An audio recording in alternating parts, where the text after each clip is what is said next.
Oh my God, we got about 20 minutes down the road and just found out there is a lot of drama and a lot of dirt going on. We just learned they're putting in a giant ICE detention facility in this little small town down here in Georgia where we're passing through right now. That's it right there, where they're gonna put like 10,000 illegal immigrants and house them in there. Everybody around here is pissed off. There's a local farmer we're gonna try to talk to, and there's some cars parked out there. We're gonna pull up and try to see if we can do a quick little dispatch from there and dig up what's going on around here. I can't even believe it. We just happened to stumble into some dirt. Go, ready. Okay, super quick. This is the detention facility. Come up here a little bit more. This is where they are. This is an old warehouse. This was a distribution center that they built to bring in some business. Well, nobody ended up using it, so the government saw that it was unused and decided to purchase it and turn this into an ICE detention facility with 10,000 possible detainees. Well, you can imagine that the community did not want this here. The roads, the water, the law enforcement, all of it, not going to happen. They've protested it. They've tried to fight back against it here in rural Georgia. And what's the most interesting about it is the conservatives in town who agree with the policies of removing immigrants from the country, illegals, are on the same page with the Democrats who hate ICE. They all agree, we don't want this here, and they've actually come together and built a common alliance against this. The most prominent guy, his name's John Miller. He's got a farm right on the other side of those trees. We're gonna go talk to him. He's been the biggest person that's against it because it's right against his property. And I feel like, are they coming this way? Nope, they're just staring. They're staring. Okay. All right, folks, since Kim and I are such go-getters, we stopped by John Miller's property here. John is the one of the most contentious voices against the ICE detention center, which is proposed over those tree lines over there. This is John's property here. He has a beautiful farm, 50-acre farm out here with horses. It's just absolutely beautiful. We're going to talk to John, and he's going to give us a scoop on how he feels about it. All right, John, talk to me about what's going on over here. What's the latest? How did this even happen? You're frustrated. A lot of the folks around here are frustrated.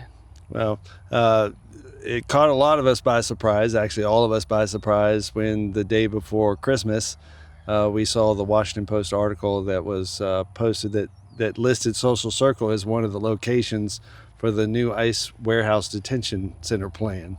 So we were very much caught off guard. I actually had one of our city council folks send me a copy of the article and asking for my thoughts on it, and I thought he was joking. I didn't think in any real world that it was a serious thing. So we were very, very much caught off guard. Very shortly after that, we started calling anybody and everybody that could possibly know anything about it, from our local officials who hadn't heard anything about it, to our state representatives who hadn't heard anything about it, to even our congressional and Senate representatives who hadn't heard anything about it either. And that struck us as very odd, because you would think any person, individual, business, the first thing they would do when they were going to do a project of this size and scale is interact with the local municipality to talk about what their plans are and figure out how this facility was going to work within the local community. So it was very shocking. Hit the highlights on what they're proposing to do and how asinine it seems that would work in this part of your community. Well, the building was initially built as a distribution warehouse. I think the initial idea was for it to support either Rivian's, the new Rivian plant that's 3/4 of a mile down the road, and or a big distribution warehouse like Amazon or something like that. But it's actually sat empty for nearly 2 years. And it was pretty controversial when it was approved to begin with, because a lot of us, not me personally, a lot of local residents said, I'm not sure the wisdom of building a big facility like this with no stated end user. I don't know that we could have ever imagined that this is what we would get, but the intention is to build a big detention center that'll house between 8,000 to 10,000 residents. It has multiple different pods with recreational areas. There's a full magistrate court inside, attorney rooms, a gun range, medical facility. Everything is being shown on this particular plan. But yeah, the intent is to house 5,000 to 10,000 immigrants that will be shuttled into this building from smaller satellite locations is what we're being told. And the infrastructure, the roads, the water, there's no way that the local law enforcement, how are we going to support this? Well, that is been the unifying nugget, you might say, that has crossed every ideological line here, because it's still rural Georgia, very conservative area, a lot of support for the overall immigration policy, but even folks who support the policy can't get past the logical, real, concrete facts as they lay on the ground. Some of those facts being that we produce as a small town 660,000 gallons of water a day. This facility, they are telling us, would use up to 1 million gallons of water a day. So I'm not a mathematician, but that math ain't mathin'. So when we ask those questions, rather than get real answers for it, they say, well, don't worry about it. We'll drill wells. Okay, well, that's fine. We're standing on my farm right now, which is literally across the street from it, and I have a well. Imagine what happens when you take 1 million gallons of water a day out of the ground. What happens to the water table for all the other wells in the surrounding area? So we bring up that, and then they go, well, we'll just truck it in. Okay, well, let's truck it in. 1 million gallons a day. Water truck holds about 6,000 gallons. That's 170-ish so water trucks traversing through our 4-way stop. In addition to the 5,000 daily commutes for the employees that will work at the facility. I don't know if you showed a shot of it, but you may want to, but it is literally a 4-way stop where one of the intersections, there's a railroad crossing that is very active. And so many times during the day, you can't traverse the 4-way stop until the trains finish going through. And now we're going to add 5,000 additional commutes through that road.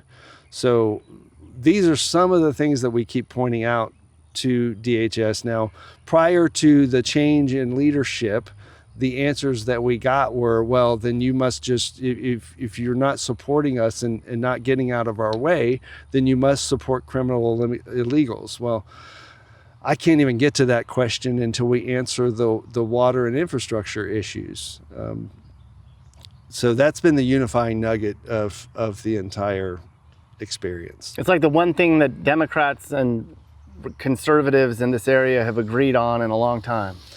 It is, maybe for different reasons, but like I said, it's nice to actually agree on something, but you can't get past the facts. Facts don't have feelings. I've always liked that phrase, and that's the truth. And when we have our discussions, even when they are ideological, we try to base them around facts. And we've had a lot of very constructive conversations ideologically since all of this has happened as well, and we've been able to find some common ground there too. So that's been, if there is a silver lining, which I always try to look for, that's been one. And you told me, you're like, how in the heck did our little town, out of all the thousands of communities this could have been in, how did that dart just land right over there? Like, bad luck? I don't know. I don't know what kind of luck you call it. It's pretty amazing. Contrary to what was the initial belief, no one in the local community or local politics pocketed any money outside of the P&K group that actually sold the building, which is kind of frustrating that they paid $128 million for the building when it was recently appraised for in the $54 million range. So one thing you can get conservatives on board with is common sense and fiscal responsibility. You can usually lay that out fairly easily, and they're like, oh, well, yeah, that makes sense. So that's been a real unifying topic of conversation as well. How disappointed, how crushed are you going to be if it's on hold right now, they're reviewing it again, if they go, no, we're going for it? Well, what we've been told is that they're reviewing it, and that if they do decide to go forward with it, that they will now engage with the local municipality to address some of these issues. We have obviously been in very close contact with all of our congressional and Senate offices. Both Raphael Warnock and Mike Collins' office have put in requisition requests to address some of the infrastructure issues, which we very much appreciate. Those typically take a long time to actually come to fruition. So we're hoping and encouraging that if those things are going to come through, that they are done so with a sense of urgency if they do decide to move forward, because again, you can't get past the facts of what we're dealing with, and it's going to take a pretty Herculean effort to overcome those issues in order to get it off the ground. So my understanding is that this was originally not a primary site. This was an alternate site that they chose to move forward on. So we're hoping that they will decide to move somewhere else. Re-alternate. Yeah, that they'll choose another location. But it still creates other problems now that they've actually closed on the property, is that, with the government owning it, that it gets taken off of our tax rolls. So our already small budget, a town of 5,000 people, our city budget is like $28 million total, and this will be a $1.2 million hit off of that. So that's a pretty significant hit that is going to have to be made up by us as residents, because there just isn't a lot to cut at this point. How long have you had this farm? We've owned this farm for 5 years. Okay. We've been residents of Social Circle since, for 21 years. We live here, we work here, we own a business here, we have the farm here.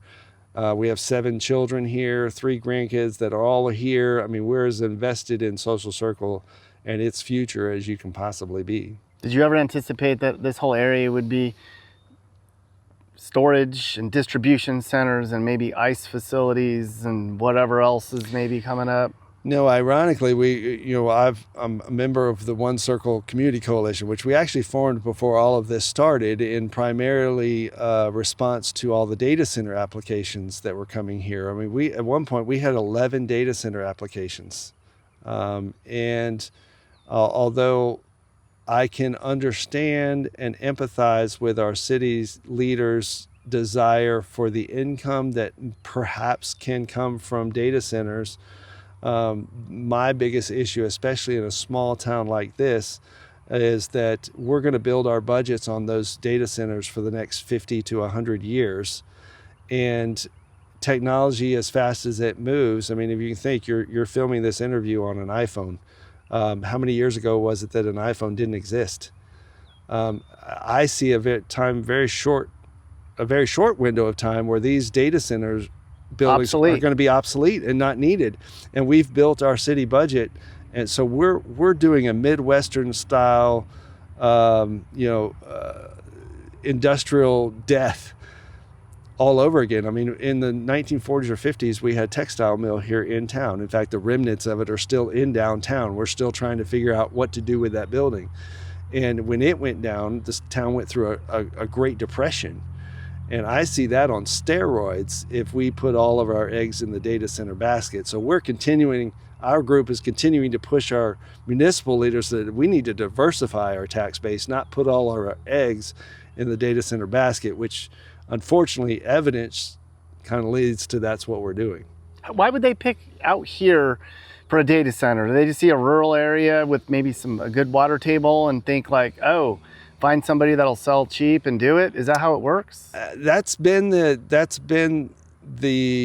modus of operandus all over the country, whether it's Texas, Virginia, Georgia, is that they're finding rural areas that are typically starving for cash, and that are very quick, easy targets, don't have a lot of regulation in those areas where they can get in quick, get it approved before the local municipalities really know what's happening. And that's what we've been really struggling to fight against, and say, look, like right now in the Georgia legislature, I think there's 11 bills going through the House that have to do with data centers.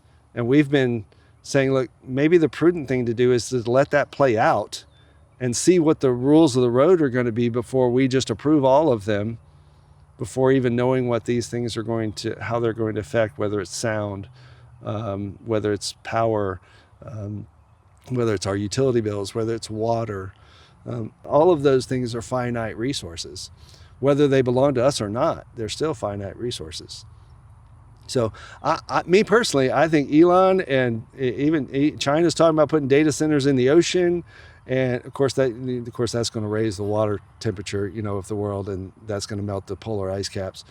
Elon's talking about putting them in space, which might make a lot of sense. The space espionage ought to be pretty interesting. There'll be a lot of James Bond films probably based on stealing data centers from space. But I think that there should be some other options that we look at rather than just rural communities.